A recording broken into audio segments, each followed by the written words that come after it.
రెండవ రాజుల గ్రంథము 14వ అధ్యాయము. ఇజ్రాయిలు రాజును యెహోయాహాజు కుమారుడును అయిన యెహోయాషు ఏలుబడిలో 2వ సంవత్సరమందు యూదా రాజును యోవాషు కుమారుడును అయిన అమజ్యా రాజాయెను. అతడు ఏలనారంభించినప్పుడు 25 ఏండ్ల వాడై యెరూషలేమునందు 29 సంవత్సరములు ఏలెను.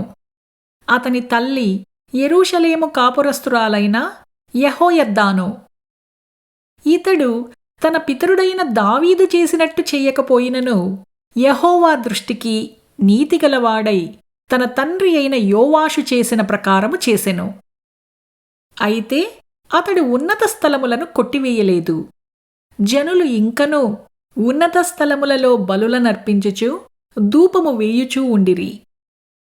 రాజ్యమందు తాను స్థాపింపబడిన తరువాత రాజగు తన తండ్రిని చంపిన తన సేవకులను అతడు హతము చేయించెను.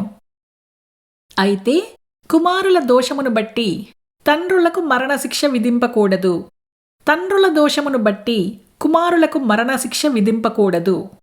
ఎవని పాపము నిమిత్తమో వాడే మరణశిక్ష నొందును అని మోషే వ్రాసి ఇచ్చిన ధర్మశాస్త్రమందు యెహోవా ఇచ్చిన ఆజ్ఞను బట్టి ఆ నరహంతకుల పిల్లలను అతడు హతము చేయలేదు.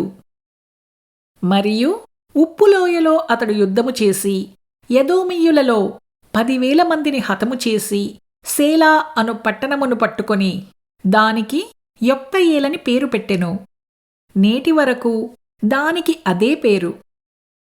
అంతట అమస్యా ఇజ్రాయేలు రాజైన ఏహూకు పుట్టిన యెహోయాహాజు కుమారుడైన యెహోయాషు నొద్దకు దూతలను పంపి, మనము ఒకరినొకరము దర్శించునట్లు నన్ను కలియరమ్మని వర్తమానము చేయగా, ఇజ్రాయేలు రాజైన యెహోయాషు యూదా రాజైన అమజ్యాకు ఈలాగు వర్తమానము పంపెను.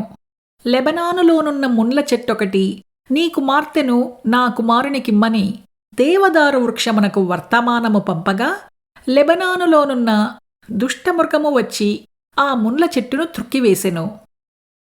నీవు ఎదోమీయులను హతము చేసినందున నీ హృదయమందు నీవు అతిశయపడుచున్నావు.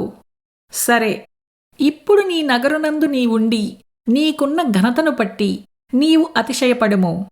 నీవు మాత్రము కాక నీతో కూడా యూదావారును కూలునట్లుగా నీవెందుకు అపాయములో దిగుదువని చెప్పినను అమజ్యా విననొల్లనందున ఇజ్రాయేలు రాజైన యెహోయాషు బయలుదేరి యూదా సంబంధమైన బెత్షెమెషు పట్టణము దగ్గర తానును యూదారాజైన అమజ్యాయు కలుసుకొనగా, యూదావారు ఇజ్రాయేలు వారి ఎదుట నిలవలేక అపజయమొంది అందరునూ తమ తమ గుడారములకు పారిపోయిరి.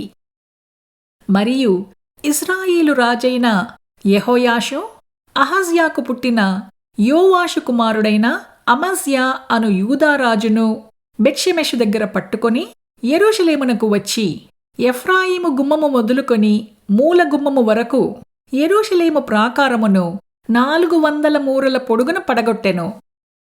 మరియు యెహోవా మందిరమునందును రాజనగరునందును కనపడిన బంగారము వెండి మొదలైన సమస్త వస్తువులను పట్టణస్థులలో కుదువ పెట్టబడిన వారిని తీసుకుని షోమ్రోనునకు వచ్చెను.